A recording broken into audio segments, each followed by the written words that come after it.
Today we're talking about how God always has a good plan, even when things seem really, really bad. What does that look like? Stick around to find out.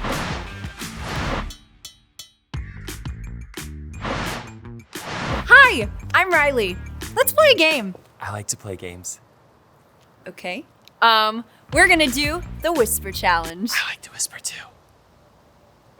All right, so here's how this game works. I am going to put on these headphones and they've got some music playing. Jonathan is going to pull a phrase out of our box and read it to me, and I'm going to have to guess what the phrase is. Without being able to hear it, right? Without being able to hear it. Let's do this thing. Yeah. I've got the All phrase right. ready. Let's go.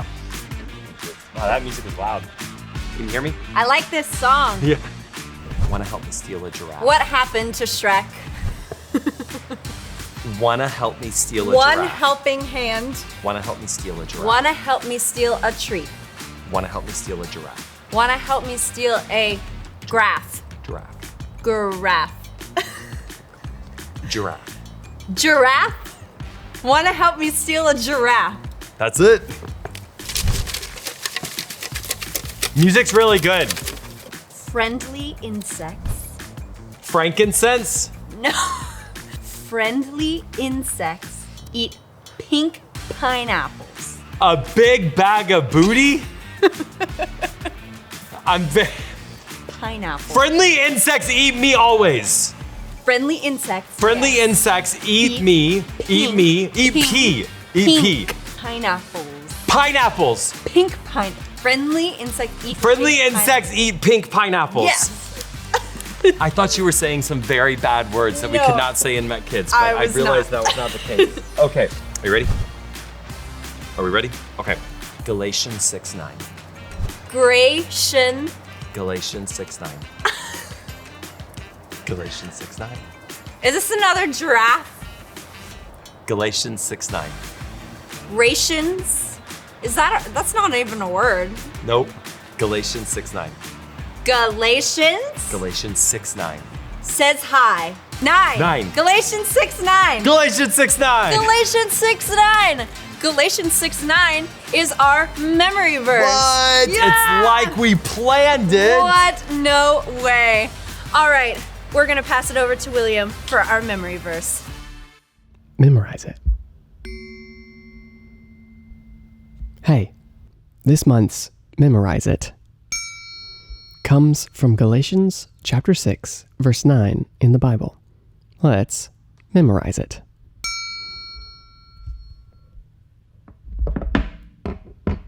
I'm going to the table of contents.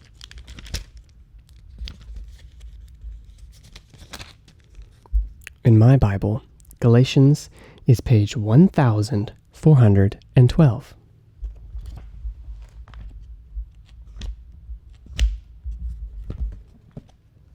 Here we go. Let us not become tired of doing good. At the right time, we will gather a crop.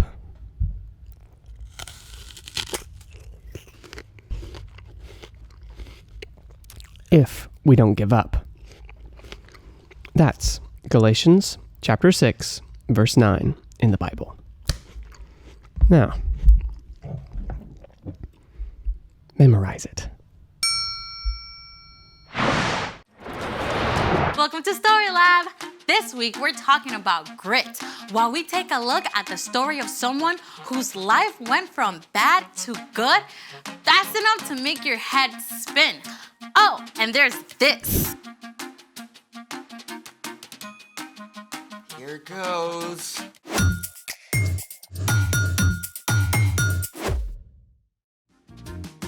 Hey, I'm Amaya, And I'm Zeke. and we're talking about grit, which is refusing to give up when life gets hard. What's under the plates? I don't know, actually. How do you not know?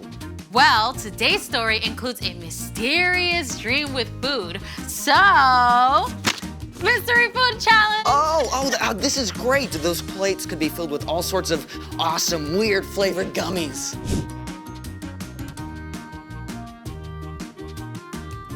Well, I got my friend to set it up for us. You know what? Why don't you do the honors? Mystery Vegetable Challenge. The Mystery Vegetable Challenge. Oh, I have a bad feeling about this, all the way from my taste buds down to my stomach. Oh, come on. Vegetables can be tasty. Only with ranch dressing. Oh, do we get ranch? I don't know. Let me see. Okay, it says here that we each pick a dish, then we see who can finish eating whatever vegetable they get. I don't know. Come on, you can totally do this. Grit, remember? Can I cook mine with bacon? Just pick. Fine. Here goes.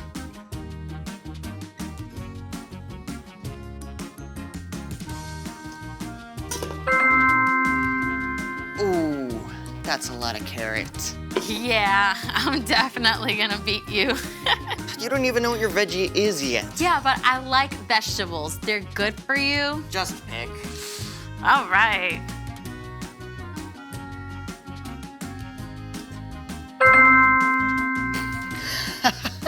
Yum. Yum. Oh, this is great. Let's go. You like vegetables, right? Yeah. On your marks. Get set. Go!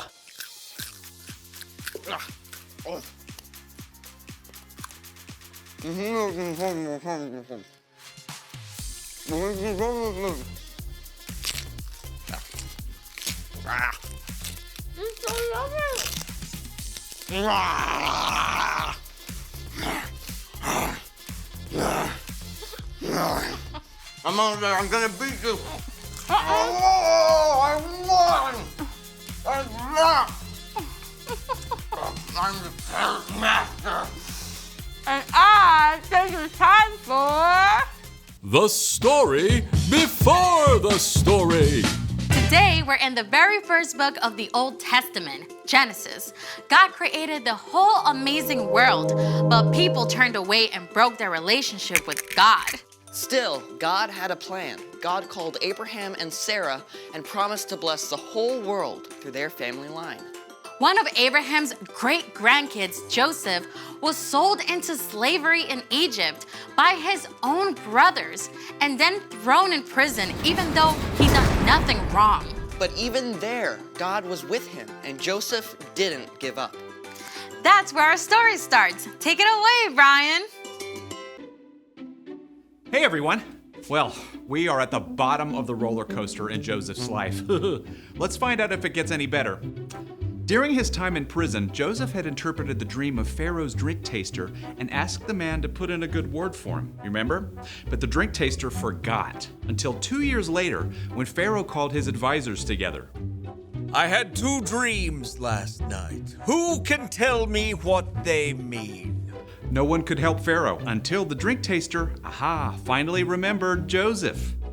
Pharaoh called for Joseph at once. Now, it must have been a serious shock to be pulled out of prison after so many years and marched straight into the palace. I've heard you can tell what dreams mean. Oh, I can't do it. But God will give the answer. I saw 7 fat cows come out of the river, but then 7 thin, ugly cows came up after and ate the fat cows. After that, I dreamed about 7 full heads of grain on a stem. 7 weak, thin heads grew up after them and swallowed up the 7 good heads. God has shown you what will happen. 7 good years with plenty of food are coming, but then 7 years without enough food will follow. Pharaoh should look for a wise, understanding man to take charge and store some of the food in the good years so there will be food to use later. God has made all this known to you. I'm putting you in charge of the whole land of Egypt. Think about it. It had been years from the time Joseph's brothers sold him until he was taken out of prison. And then, in a single morning, he was made second in command of the whole land of Egypt. Joseph traveled all over Egypt and helped to store up grain during the 7 plentiful years. And when the years of hunger began, Pharaoh sent everyone to Joseph to buy food. Now, the famine spread far beyond Egypt. It even reached into Canaan, where Joseph's father Jacob and Joseph's brothers lived. And they soon became desperate for something to eat. I've heard there's grain in Egypt.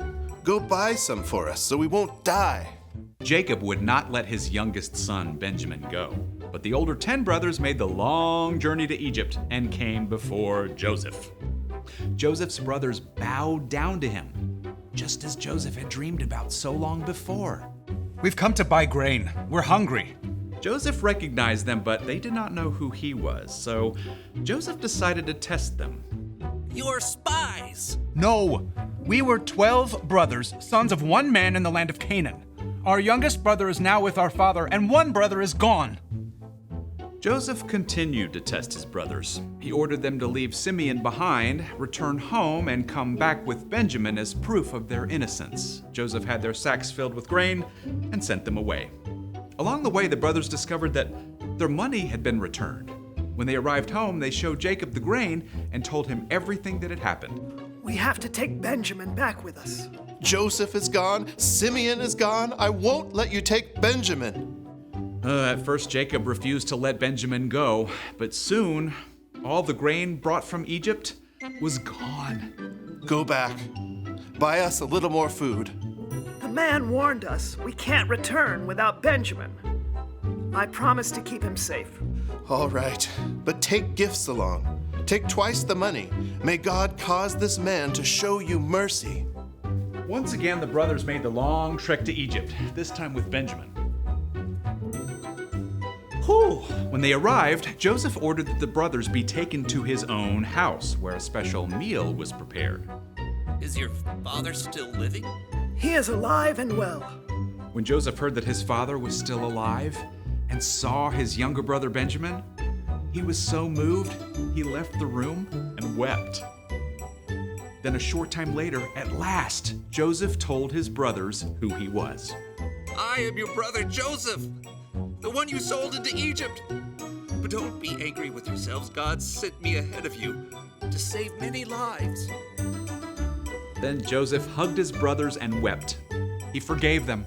He told them to return to Canaan and bring Jacob and the rest of the families to live in Egypt where they would have enough food, and that's exactly what happened.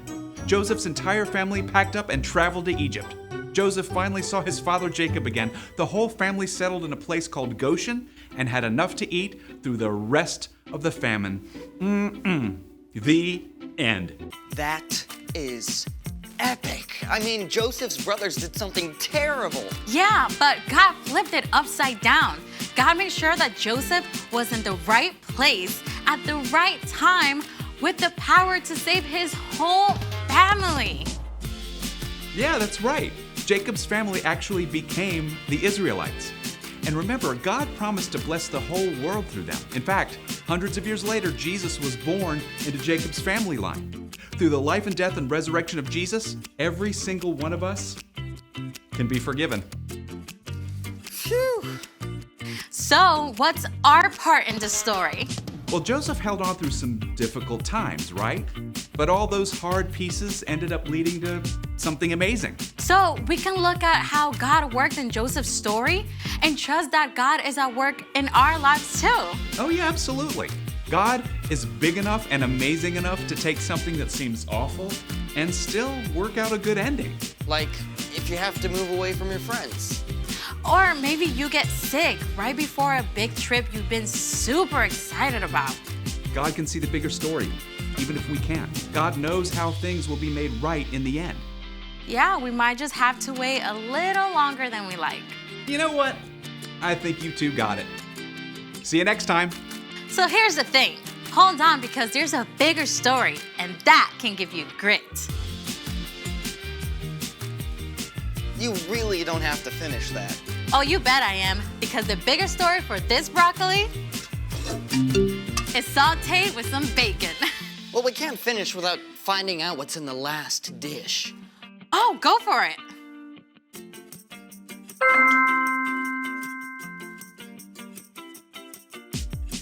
Seriously? Don't worry. I got this. Watch this. Impressive. Thanks for joining us in the Story Lab. See you next time. All right, whoa, let's go find some bacon. Wow, Joseph's story is crazy. I mean, he was thrown into a pit, sold into slavery, imprisoned wrongly, forgotten about in jail. His brothers didn't even recognize him when they came to Egypt. He went through a lot of terrible things. But God had a plan. Even though it can feel like God isn't working in your life, trust Him. Stay faithful to God and He will reward you. Whether it's here on earth or in heaven, He is always watching out for us. And even if you can't see it now, God has a plan for your good. So today, pray. Ask God to help you trust His plan for you. Trust that He sees a bigger story. Then, thank Him for all He is doing right now for you. I'll see you next week.